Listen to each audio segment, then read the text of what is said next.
Bonjour à toutes. Alors, je vais vous partager le livre de Luc, chapitre 24, versets 12 à 35.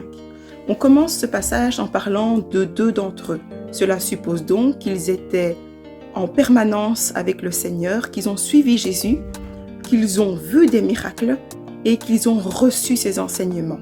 Et lorsqu'ils étaient en train de marcher, ils étaient en train de s'interroger, de se poser des questions sur le pourquoi du comment de la mort de Jésus. Ils avaient entendu les femmes qui avaient été jusqu'à ce tombeau et qui avaient trouvé ce tombeau vide. Elles étaient encore en train de chercher après Jésus, tandis que les hommes étaient encore en train de chercher après le libérateur d'Israël. C'est à ce moment-là que Jésus choisit de faire son apparition à leur côté, sans aucun d'entre eux ne puisse le reconnaître, car leurs yeux étaient retenus de sorte qu'ils ne purent le reconnaître. Je me suis posé la question, et si j'avais été à leur place, est-ce que j'aurais pu le reconnaître? Ou est-ce que mes yeux sont comme eux, trop occupés à être retenus par les choses du quotidien, par mes problèmes, par les soucis de la vie? Ou est-ce que j'aurais pu être capable de le reconnaître?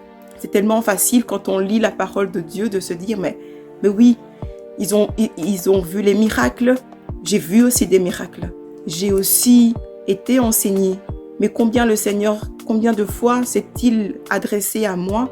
Combien de fois m'a-t-il parlé de promesses? Combien de fois m'a-t-il montré ma destinée et que je n'ai pas pu reconnaître les signes? Ou est-ce que je me suis trompée?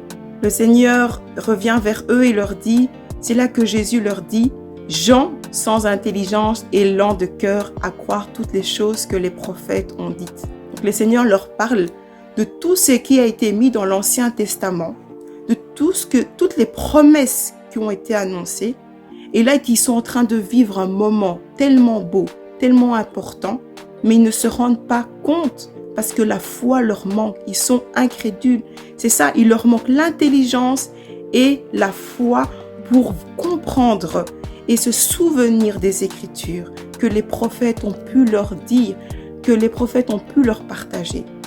On ne doit pas oublier que les promesses que le Seigneur nous fait à chacun de nous, ou la destinée qu'il choisit pour nous, ça n'a qu'un seul but, celui de faire connaître le nom de Jésus, celui de faire connaître sa gloire.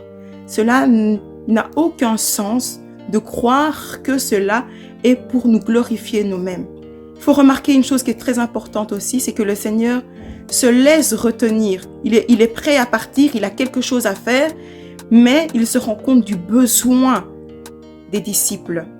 Et je me suis dit, quand je pense à des moments que des fois je suis en train de vivre, des moments de découragement, c'est alors que le Seigneur prend du temps avec moi. Il prend le temps de se laisser connaître, il prend le temps de me parler, il prend le temps de me façonner comme ce vase d'argile, précieux, de vase de terre à un vase d'honneur.